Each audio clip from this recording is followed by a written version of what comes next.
The most dangerous part isn't when an empath cries. It isn't when they beg. It isn't when they explain their pain for the 100th time, hoping someone will finally understand.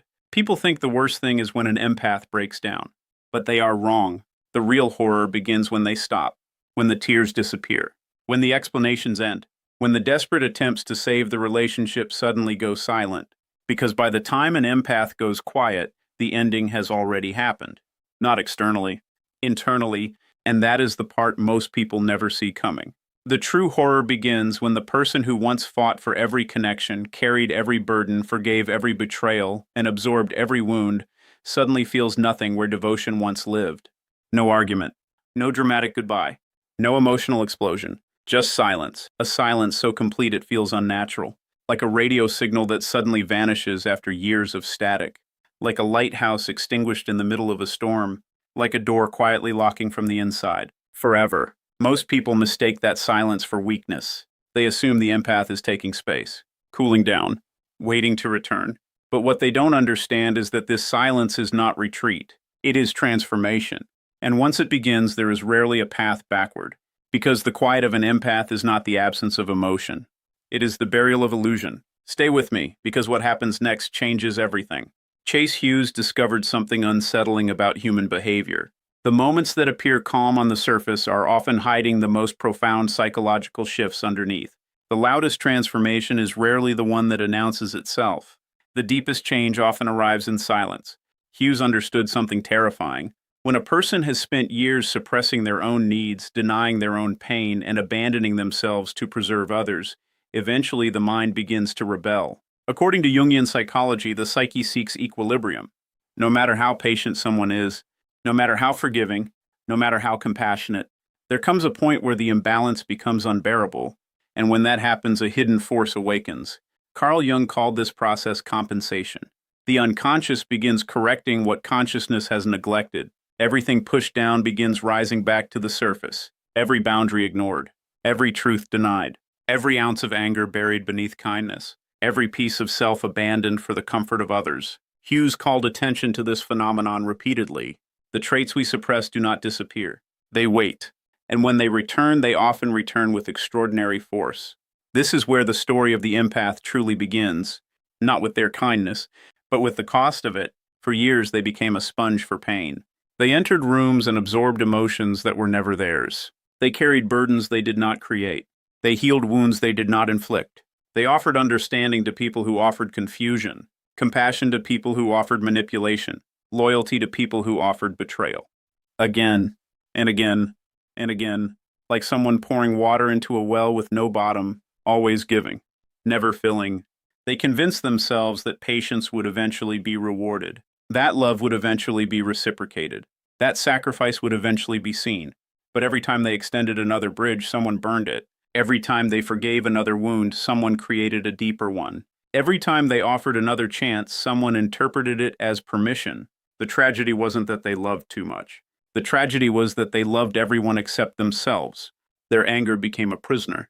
Their boundaries became negotiable. Their needs became invisible. And little by little, they disappeared. Imagine a rubber band stretched beyond its limits. Not for seconds, not for minutes, for years. Pulled tighter and tighter and tighter. Most people expect the break to be explosive, but reality is often quieter. One day the tension simply reaches its limit. And then, snap. Not outwardly. Internally, something fundamental changes. The empath continues smiling, continues functioning, continues speaking. But behind their eyes, an invisible structure has collapsed. A bridge that carried endless forgiveness finally gives way. A signal that constantly transmitted love finally loses power. A reservoir that once seemed infinite finally runs dry, and nobody notices. At first. Because the breaking point of an empath rarely looks dramatic. It looks calm, terrifyingly calm. This is the moment people misunderstand. They expect rage. But rage requires emotional investment. They expect confrontation. But confrontation requires hope. The empath who has reached their limit possesses neither. What happens instead is colder. A switch flips. A lock turns. A receiver shuts down. Silently, instantly, irreversibly. One moment they are trying to save the relationship. The next moment they are observing it. Like a stranger watching a house burn from a distance. Not because they don't care, because they finally understand they cannot stop the fire, and in that realization, something extraordinary happens. The attachment dies before the relationship does. The emotional tether snaps before the physical separation occurs. The departure happens internally long before anyone sees it externally. This is why manipulators often become confused. They never notice the departure while it is happening. They only notice after it is complete, because the empath never announced it. They simply left emotionally. And by the time anyone realizes it, the gates are already locked. The bridge is already gone. The signal is already extinguished. But this is not emotional death. It only looks that way from the outside. What is actually happening is something Jung considered essential for psychological growth: shadow integration, the return of the rejected self. For years, the empath believed their strength existed solely in compassion, in patience, in forgiveness, in understanding, but they misunderstood themselves, because strength without boundaries becomes self-destruction. Compassion without discernment becomes exploitation. Forgiveness without accountability becomes permission. The qualities they rejected were not flaws. They were missing pieces: the ability to say no, the willingness to walk away, the courage to disappoint others, the power to protect themselves. These traits lived in the shadow, hidden, suppressed, feared. But now they begin returning. And what returns from the shadow does not ask permission. It arrives like a forgotten king reclaiming a throne. Suddenly, the empath stops negotiating with disrespect, stops justifying mistreatment, stops explaining boundaries, stops begging to be understood. Not because they became cruel, because they became complete. The part they feared became the part that saved them. The darkness they avoided contained the very power they needed. And as this integration unfolds, a fortress begins rising where open fields once existed. Walls appear, gates appear, standards appear, not to imprison others, to protect the self that was neglected for far too long. This is enantiodromia, the Jungian principle that everything pushed too far eventually transforms into its opposite. Extreme self-sacrifice becomes self-protection. Extreme tolerance becomes discernment. Extreme accommodation becomes sovereignty. The pendulum swings back toward balance. And once it starts moving, nothing can stop it. This is where manipulators begin losing control, because manipulation depends on access. Access to guilt, access to hope, access to emotional vulnerability, access to unfinished wounds. But the empath is no longer operating from those wounds. The hooks no longer catch. The bait no longer works. The old scripts suddenly fail. Guilt trips land like feathers against stone. Love bombing feels transparent. Apologies sound rehearsed. Promises feel empty. The magician hasn't lost the trick. The audience has finally seen behind the curtain. And once an illusion is exposed, it cannot regain its former power. This creates a profound psychological shock for those who depended on controlling the empath. They become restless, confused, desperate, because the person who once reacted predictably has become unreadable. The emotional leash has been severed. The invisible strings no longer move the puppet. The control mechanism suddenly returns an error message. No response, no reaction, no access. For the manipulator, this silence feels terrifying, because it reveals a truth they spent years avoiding. The empath never belonged to them. The empath simply forgot they belonged to themselves. And now they remember. This is the birth of psychological immunity, not invincibility. Immunity, a profound difference. Invincibility seeks battle. Immunity transcends it. The empath no longer needs to win, no longer needs revenge, no longer needs validation. The old emotional infections simply stop taking hold. Criticism enters and dissolves. Manipulation arrives and fades. Projection appears and passes through, because there is no longer an unhealed wound available for exploitation. The psyche has begun individuating. Jung's term for becoming whole, for becoming fully oneself, for ending the civil war between the authentic self and the performed self. This is not merely healing, it is a rebirth.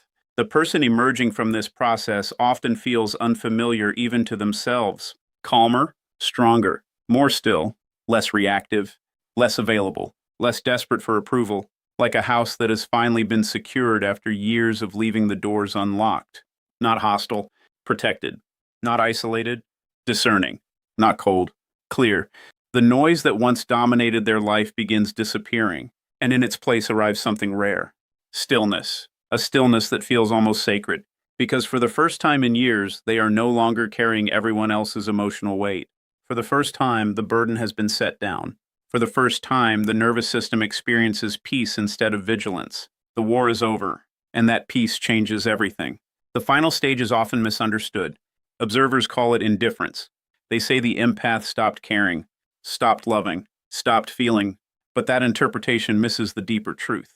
This is not hatred. Hatred still requires attachment. This is not revenge. Revenge still requires obsession.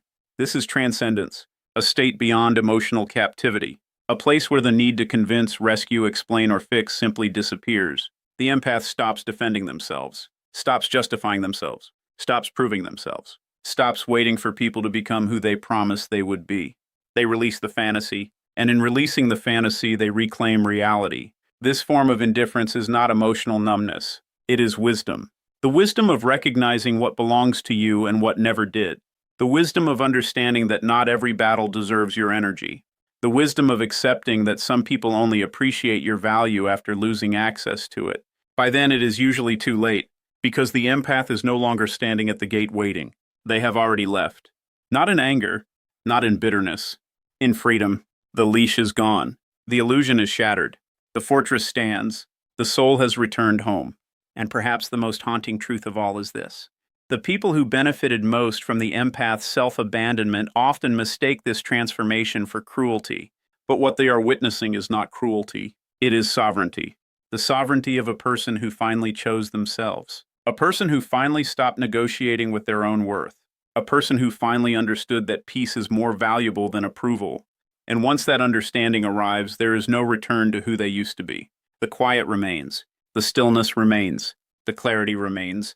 Not because they have become empty, because they have become whole. So when an empath goes quiet, do not mistake it for weakness. Do not mistake it for surrender. And do not mistake it for temporary distance. Because by the time that silence arrives, an invisible transformation has already occurred. The old version of them is gone. The one who begged for understanding. Gone. The one who tolerated endless disrespect. Gone. The one who abandoned themselves to keep everyone else comfortable. Gone. In their place stands someone new. Someone integrated. Someone awake. Someone sovereign. And the silence you hear is not emptiness. It is the sound of illusion collapsing. It is the sound of chains falling. It is the sound of a soul returning to itself. They were never losing you. They were finding themselves. They are no longer waiting to be chosen. They have already chosen themselves. And the silence you hear is not the end of their story. It is the beginning of the first chapter they finally get to write for themselves.